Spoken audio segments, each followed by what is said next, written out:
Well, thank you so much, Bruce, and the Montana Historical Society for allowing me to hold you all hostage. I mean, give you my presentation this morning. Well, yesterday morning, Courtney talked about sewers. Today I'm going to talk about dead people. So welcome to breakfast at the Montana History Conference. Actually, it was at the Montana Historical Society that this research got started, this little research rabbit hole that I jumped into got started. Crystal and I were lucky to get the Bradley Fellowship last year, and we were up quite a bit in the archives doing research on Fort Parker. And I'd been going through reels and reels and reels of microfilm with the Bozeman Times, looking for anything having to do with Fort Parker, skimming articles, and I ran across a little article.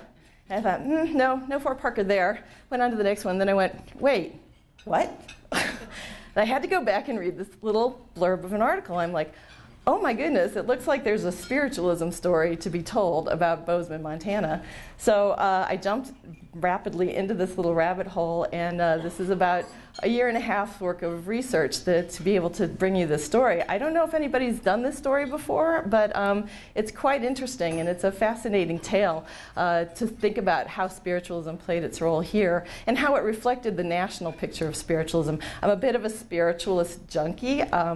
Most of my earlier research has always been in the expression of the spiritual across history. So spiritualism was something I already had a background in, knowledge, but man, this year I really learned so much about it. So I'm happy to share this topic with you. I hope you enjoy it. All right, for a moment, I'd like you all to imagine yourself a woman in 1863. You can do that. You're the mother of 5 children, but you gave birth to 8. 1 was stillborn, 2 died before the first year of life. Your husband died a few years back of cholera or typhus or yellow fever or any of the numerous outbreaks of disease in the 19th century. And you've just received word that your oldest son has been killed in a bloody battle in the Civil War. You can kind of all imagine that was not an uncommon story in the 19th century. Now, if someone came up to you and said that they could speak to the dead, wouldn't you listen? Well, if you multiply that by about 100,000 times, that kind of gives you the idea of how spiritualism spread so rapidly through the 19th century. Spiritualism's popularity couldn't be denied. Spiritualist writer Emma Harding, I think we should be here, estimated that in 1869 there were 11 million spiritualists in the United States out of a population of 28 million people, and 100 million spiritualists worldwide. So that gives you a sense of the power of this movement that made its way through America and also across the pond. So my talk will focus on spiritualism and the forces that spread its message throughout the country, its manifestation in Montana and the West. And finally, though, I will explore the little credited influence that spiritualism had on the great reform movements of the 19th century, which came to final fruition in the 20th century with the civil rights movement and other movements such as that. On the night of March 31st, 1848, Mr. and Mrs. Fox escorted their daughters, 11-year-old Kate and 13-year-old Maggie, to bed in their modest salt box house in the town of Hydesville, New York. The house had been more creaky than usual the last few days, and that evening the incessant rapping seemed to be increasing. Later, when Mrs. Fox went to check on the girls, she found that younger Kate was saying, "Now do as I do," as she snapped her fingers 3 times. 3 raps immediately followed. 3 raps mean yes, said Katie. At that moment, Mr. and Mrs. Fox sensed the house creaks may be coming from a disembodied spirit. Once a pattern of communication was established over the course of a few days, Mr. Splitfoot, as Kate came to call the spirit, revealed to a growing audience that in life he had been an itinerant tinsmith who had stopped at the house and the previous owner had brutally murdered him and buried him in the basement. Well, the story hit the local papers, and then it hit the national papers, And in a short time, the Fox sisters were touring the country as spiritual mediums, telling their story and contacting the dead for people in audiences all around the country. And this was the birth of spiritualism. Spiritualist papers and journals also began spreading the message of contact in the great beyond. I'm going to hold this because this is a little awkward if you don't mind. I'm sorry. Just do it this way. Spiritualist papers and journals began spreading the message of contact in the great beyond. The Banner of Light, one of the most popular journals, was published from 1857 to 1907 and boasted a circulation of 30,000. At least 85 other spiritualist journals circulated information about spiritualists, mediums, philosophy, as well as important issues of the day, such as abolition, women's rights, and child labor, among others. So just as these journals were the medium for the message of spiritualism, spiritualism itself became the medium for the message of reform.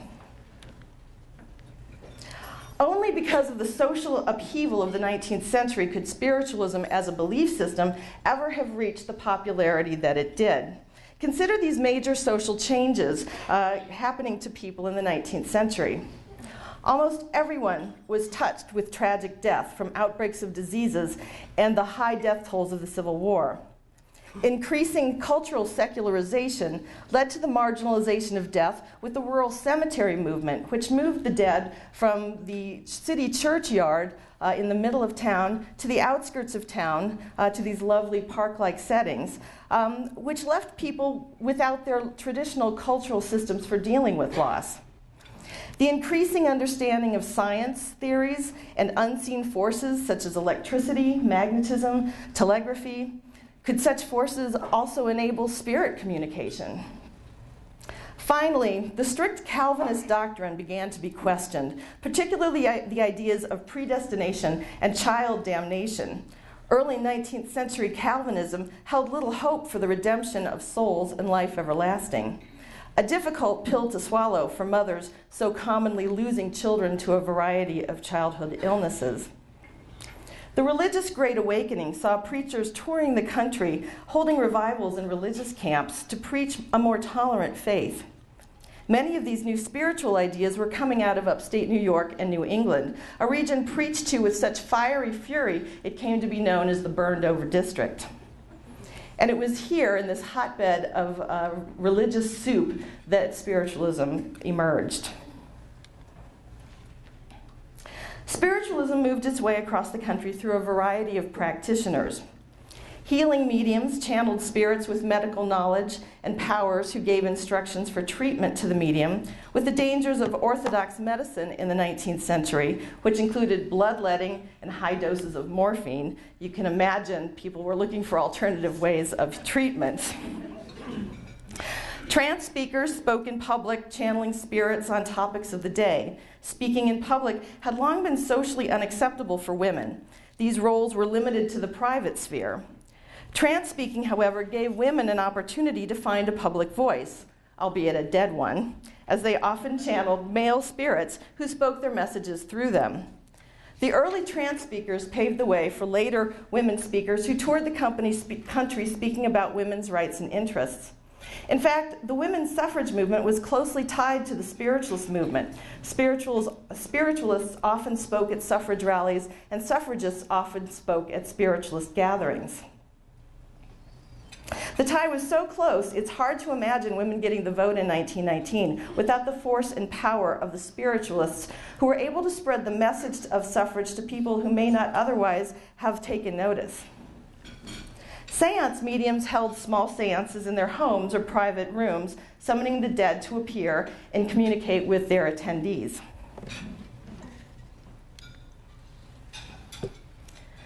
Spiritualism's origin and progress across the country was followed closely in Montana. Newspapers throughout the territory regularly reported accounts of spiritual practitioners with a decidedly skeptical tone. Early accounts through the 1860s reported of spiritualists who poisoned their children and killed their families.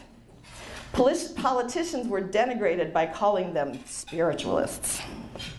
Spiritualism was joked about and even used as a means of selling another type of spirit, as in this ad from the Deer Lodge Saloon.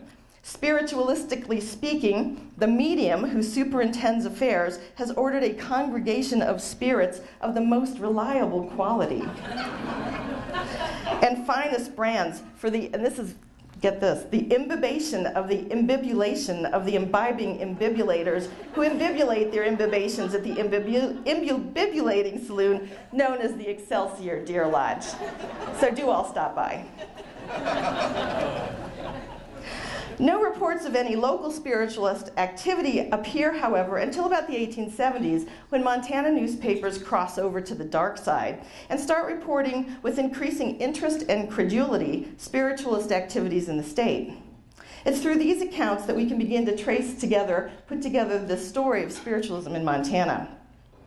Though there were many practicing spiritualists here, we're going to focus on three specific women in particular who represent each of these three types of spiritualists.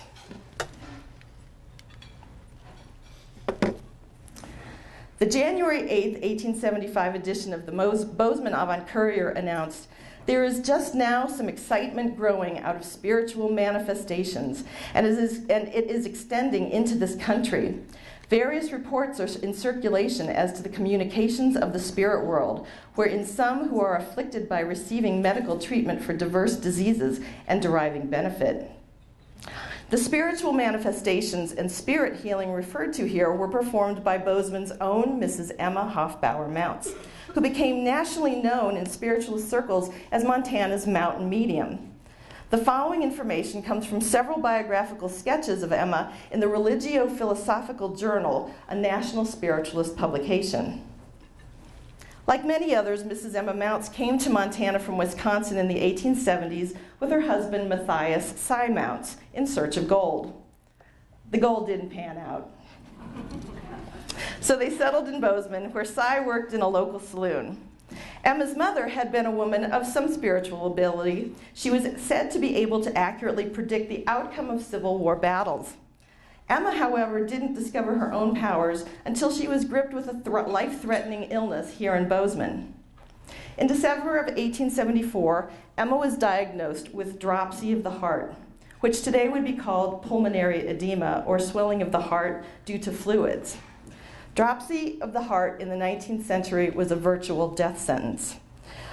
Many reported death cases, many people died from dropsy of the heart and was a commonly reported cause of death. Emma's doctor pronounced her case hopeless and left her dying in the arms of her husband when three local spiritualists held a seance asking the spirits for help. Through the seance, the spirits asked to magnetize 2 sheets of paper, the magnetic force being seen as an invisible spiritual force. Then, in trance, one of the spiritualists grabbed a pencil and paper and began writing backwards. "May heaven bless this paper, and may it be the means of curing Mrs. Mounts. Apply it to the parts affected." The sheets were taken at once to Mrs. Mounts and applied to her body. In less than an hour, her pains had passed, and she saw and conversed with the spirit of her dead mother. After this contact, it was said that her full powers of spirit sight and spirit healing unfolded. She began conversing with a group of 8 spirits, one of which was named Dr. Kellogg, the spirit of a deceased physician. Dr. Kellogg would become her principal spirit control. Within a few hours, she was sitting up in bed and eating broth. The local physician returned and took credit for her healing, telling her to continue taking the medications that he had prescribed. Dr. Kellogg, however, told Emma that if she continued to take any of those medications, she would certainly die. She immediately ceased the medication and made a full recovery in a few weeks. More than this, though, Emma Mounts had become a healing medium. During her recovery process, she noted that her 18-month-old son had grown quite fussy. Dr. Kellogg informed her that the child had swallowed a pin. Emma was able to use her spirit sight to see the pin in the child's body. Dr. Kellogg then suggested that this could be an opportunity for her to share her abilities with the community. Emma gathered a group of respected local men and explained to them that her child had swallowed a pin, and she would predict precisely where the pin would precisely the date and time and location that the pin would emerge from the child's body. Over the next 3 weeks, the men regularly visited the Mounts' home and monitored the progress of the boy. Over time, they noticed the skin turning more red and irritated in the spot Mrs. Mounts had predicted. Over time, they noticed that the spot became red and irritated. Sorry, I've lost my place. On the final day, the group gathered to witness a headless pin poke through the skin of the child at exactly the time and place predicted. The group quickly signed a sworn testament of the facts and ran it over to James Wright at the Bozeman Times, and he published it immediately.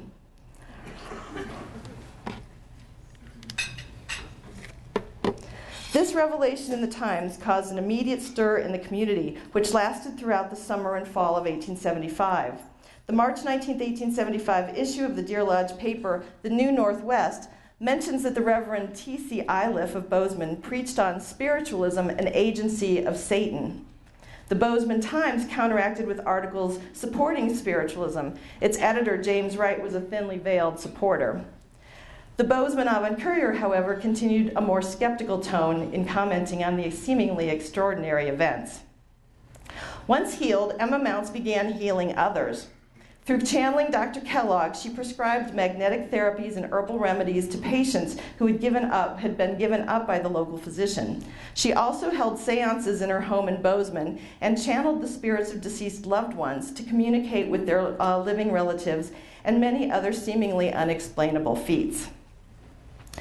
It's impossible to explain Mrs. Mounts' mediumistic manifestations from this distance in time. But some more of her background may give us a clue. Emma married Cy Mounts when she was 15 years old and immediately started traveling with him west, stopping at several points before reaching Bozeman. Cy suffered from a pulmonary condition which caused him to be frequently ill and unable to provide for their growing family of 4 children. Emma was often forced to take up work during a time when opportunities for women were extremely limited. She took what work she could and even served as a cook at Fort Parker, the First Crow Agency, for a time. She was only 20 years old when her mediumistic powers revealed themselves through her illness. She had also seen the public interest in her mother's powerful predictions back in Wisconsin. Did Emma see spiritualism as an opportunity of providing for her family as a woman? If so, she went to extraordinary lengths to convince the town of her abilities.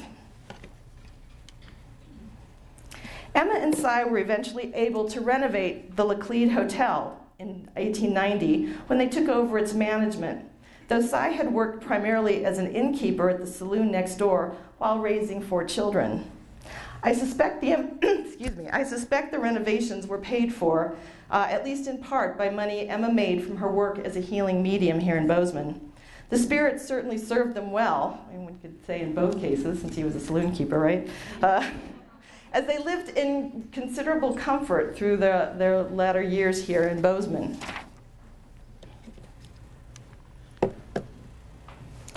Mrs. Belle Chamberlain was an already established trance speaker working the Northeast Corridor circuit as a paid lecturer when she came to Bozeman in October of 1878. She was kicking off a year-long tour of Montana with a 2-week engagement in Bozeman, speaking for the Young Men's Library Association. She would soon come to make Bozeman her home. Belle Chamberlain was praised as an engaging and eloquent speaker by both spiritualists and non-spiritualists alike.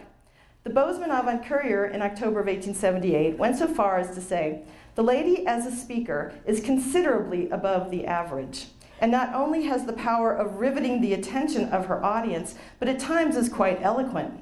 She's a natural orator, and had she been educated for a lawyer, she would have been eminently successful."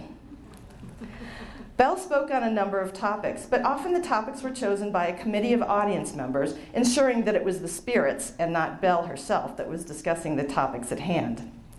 As a trance speaker, Belle would channel her cater of spirits who would speak through her on topics required. She also would see the spirits of dead friends and relatives near audience members and would share messages from the spirits to the living. Most often, though, she would share the spirits' messages on important topics of the day, which also included predictions for the future. In 1879, she spoke at O'Neill's Hall in Deer Lodge, where she predicted, Republicanism and democracy will be known only as party organizations of the past, while politics and religions are to be united, and a fierce and bloody war will occur throughout the length and breadth of our land and result in the downfall of the American Republic. One might say she's a little prescient considering what's going on these days, right? Belle did, however, have some regular topics that she spoke on with spirit help, and those that weren't proselytizing spiritualism concerned women's lives. An 1880 Rocky Mountain Husbandman article notes her lectures on man and woman are said to be very interesting, but her essay on love, courtship, and marriage is very popular. By all newspaper accounts, Belle Chamberlain took Montana by storm, and leaving a marked impression on each community where she spoke. This is certainly made clear in Bozeman in a September 1879 letter to the editor of Bozeman's Avant Courier by Mr. William Blunt about the impact of one of Belle Chamberlain's speeches here in town. The letter is titled, Uncle Blunt Protests Against Those Physiological Lectures to the Ladies, a Leaf from His Experience. Well, it seems that Mr. Blunt arrived home late one night after a school board meeting. His wife, Sally, had earlier attended the lecture that Belle Chamberlain had given with her friend, Mrs. Straight. While tiptoeing into the bedroom as not to disturb the sleeping wife, Mr. Blunt accidentally tripped on the washstand, knocking it to the floor, and then proceeded to fall into the filled bathtub, upending the contents and making quite a commotion. Sally, of course, immediately sprang up in bed, screaming, "Murder!" Then, realizing it was just her clumsy husband, began to berate him. Mr. Blunt, wet and dripping with blood from his nose, which he had hit on the floor, just wanted to crawl into bed and forget the night's disaster, when Sally told him that Mrs. Chamberlain had said it was unhealthy for man and wife to sleep together, and that she had prepared the bed in the spare room for him where he would be sleeping from now on. Mr. Blunt reluctantly tromped down the hall to the spare room and crawled into bed. A few minutes later, his wife arrived apologetically with a wet rag in hand to sop up his bloody nose.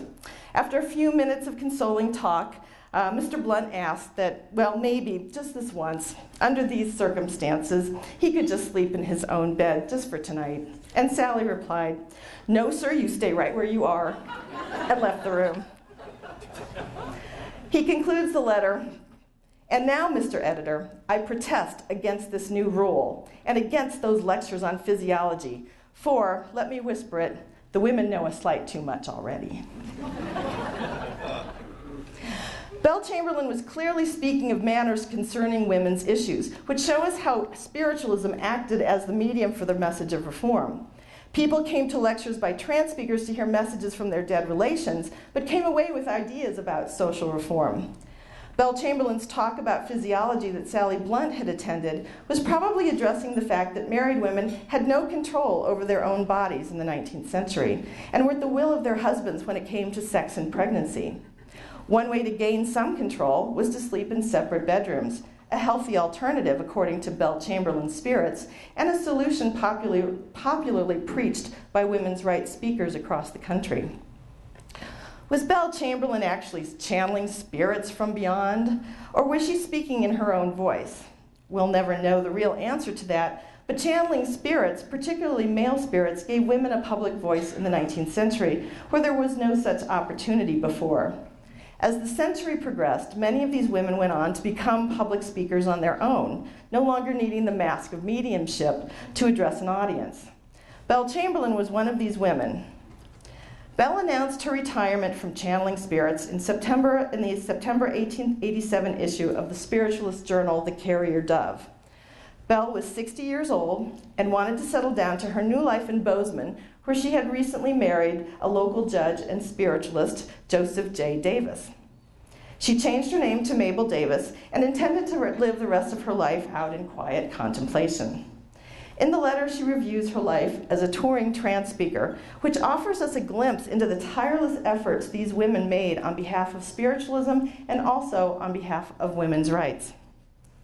In Wisconsin, Minnesota, Missouri, Iowa, California, Oregon, Washington Territory, Puget Sound Islands, British Columbia, Idaho, Nevada, Utah, and Montana, in populous cities and remote mining camps, in villages and in country settlements, in log schoolhouses, at street corners, in hotel dining rooms, in railroad reception rooms, in private houses, in churches, in halls, in opera houses, in theaters, on campgrounds, by sunlight, by gaslight, by lamplight, by candlelight, have my guides, my instructors, entreated and compelled me to go, that the chains of bigotry might be sundered and the soul-cheering fact of immortality established by the sweetest and best of testimony, the asseverations of those whose winged thoughts reach us from the other shore, the sweet spirit land. In every place, giving tests of spirit presence, by clairvoyance, by psychometry, by clairaudience, by healing, by speaking invariably upon subjects selected for lecture after I had taken my place upon the rostrum, by a committee chosen from the audience, embracing the largest range of subjects, reaching from the cause of gold in the black sands of the Oregon coast to the origin of life, by my endurance of persecution, threats of imprisonment, imposition of license taxes, and attempts at suppression, being often looked upon with distrust, and more often with fear, but in spite of all, sustained through all by an unyielding faith of knowledge of the truth of the things I promulgated. And as to these labors and ministrations, hundreds can give willing testimony. Belle saw herself as a true missionary pioneer in moving the message of spiritualism throughout the West. She was one of the few traveling trance speakers that spoke regularly throughout Montana. Belle didn't retire quietly, as you can imagine. Her years of public speaking experience gained her the respect of the community. She coached the local high school debate team and participated in town debates herself, where her thoughts and ideas about women's rights and religious freedom were respected. She also helped found the Bozeman Liberal Union, whose object was to give a free platform to intellectual, social, and moral ideas, and all shades of religious and non-religious belief. Belle served as treasurer of this newfound organization, along with other such prominent members as Nelson Story, Daniel Rouse, and the Reverend Matthew Alderson. The tireless work of trance speakers such as Belle Chamberlain contributed greatly to Montana women getting the vote in 1914 and to the National Women's Vote of 1919.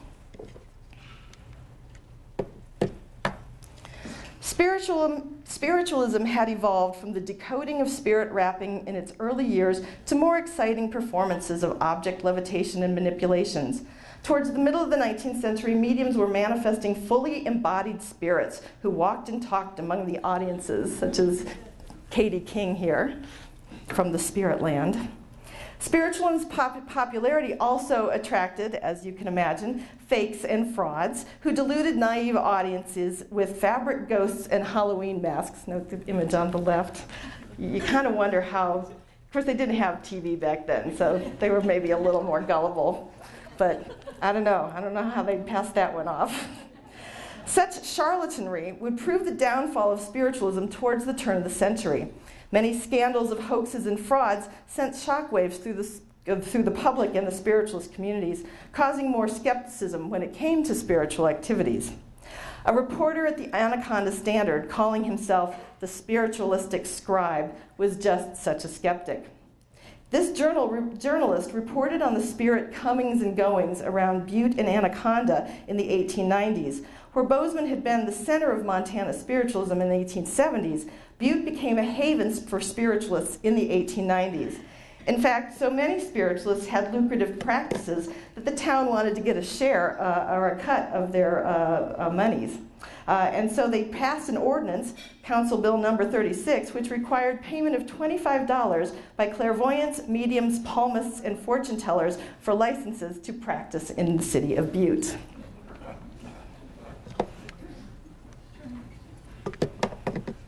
One particularly hilarious report by the spiritualistic scribe on a seance given by the medium Mrs. C.T. Newton offers a glimpse behind the curtain of a private seance held by a channeling medium in Montana. And this, by the way, isn't her. It's just an example of a medium in a spirit cabinet. We don't have photos, surprisingly, of any of these women. The Anaconda Standard, Sunday, June 17th, 1894. He sat with spirits, but the reporter was too smart for the mediums, so they gave him up. But at that private sessions, they hoped to be able to convince him spiritualism is just the proper stuff. Now don't cross your feet and let's have a good seance, requested Mrs. C.T. Newton as she fixed herself in her cabinet, preparatory to holding high carnival with the spirits, addressing the motley crowd in the rooms of the Progressive Spiritualistic Association at their last regular meeting. Mrs. Newton is a new medium in town, and she advertised that she would give a seance for physical manifestation in the light under test conditions, to which skeptics were especially invited. Mrs. Newton had given out that she didn't want any reporters at her seances, and for the sake of precaution, she called at the Standard office and asked a pleasant and accommodating young man in the business department to point out for her the man who wrote the spiritualistic articles for the Standard. The pleasant young man did as he requested, and the medium took a good look at the reporter, and then she left the office. I just wanted to see him. The medium's precautions made the spiritualistic scribe particularly desirous of witnessing her seance, so he wandered around to the meeting place where Mrs. Newton was just submitting to the tying process at the hands of a blond young man inclined to baldness and a foreign accent. He had tied her hands to the back of the chair in the cabinet. The medium talked to the audience through a long tin horn, which protruded through a slit in the cabinet, and her articulation was so indistinct that the man at her side had to interpret, which he did so incorrectly that the medium several times lost her temper. Edith Allen is here and wishes to talk to her father, announced the medium through the horn, but nobody would recognize the spirit of Edith Allen. She persisted in coming, however, and the seance was becoming embarrassing. Is the father not willing to recognize his daughter?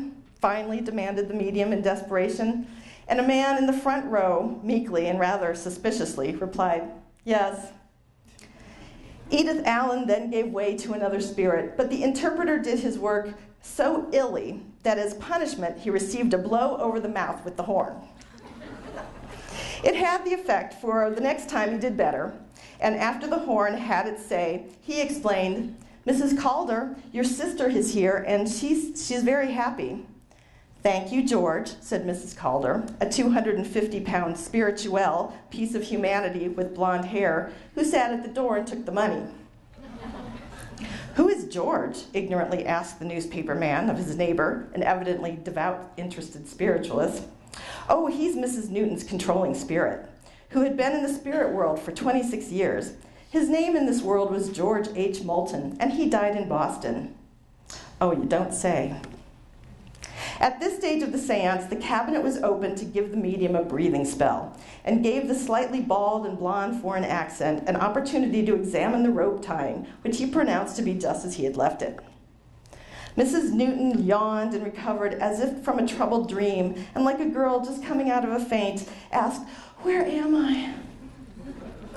Her assistant swabbed her perspiration from her brow, and the curtain was drawn once again. By way of diversion, the horn requested a young man with a plain face and frightened mustache to furnish some music, which he attempted to do with a cracked accordion. Then there was more talk through the horn, and the man at the side of the cabinet got another swipe on the head for bad interpretation. A number of spirits came out, remained unidentified, and to break the spell, George called on two little girls in white aprons to favor him with a song, which they did, singing something about the spirit land. Then the cabinet manifestations were over, and the lights were turned on. The blonde, bald head accent untied the ropes, and the medium was released. She then proceeded to give tests through the audience. Two old ladies in the back part of the room were first selected.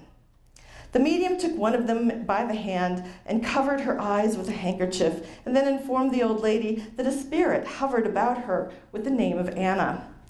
The old lady knew one in the spirit land by that name, and the medium concluded that the name was Alice, but the old lady knew no one by the name of Alice. Next came Elizabeth, no. Mary, no. And finally, in desperation, William came upon the scene, but still, they were all strangers to the lady. "I don't know, perhaps they belong to the other lady," said Mrs. Newton. "I see them between you." So she sprang all the names with an additional John on the next old lady, but she also failed to recognize any of them. And the medium turned her attention to the foreign accent and told him that there was a Mary and John hovering over him. And he knew no spirits by that name. So she took a walk through the aisle and returned with the name of Julius. She hid it that time, and the blonde, bald man smiled as he recognized Julius. The medium then passed on to another blonde man and told them that he was about to change his business and would do well, to which he agreed, "Yes, that's right." "There is a little girl near you," said the woman to a young lady. "Her name is Mary.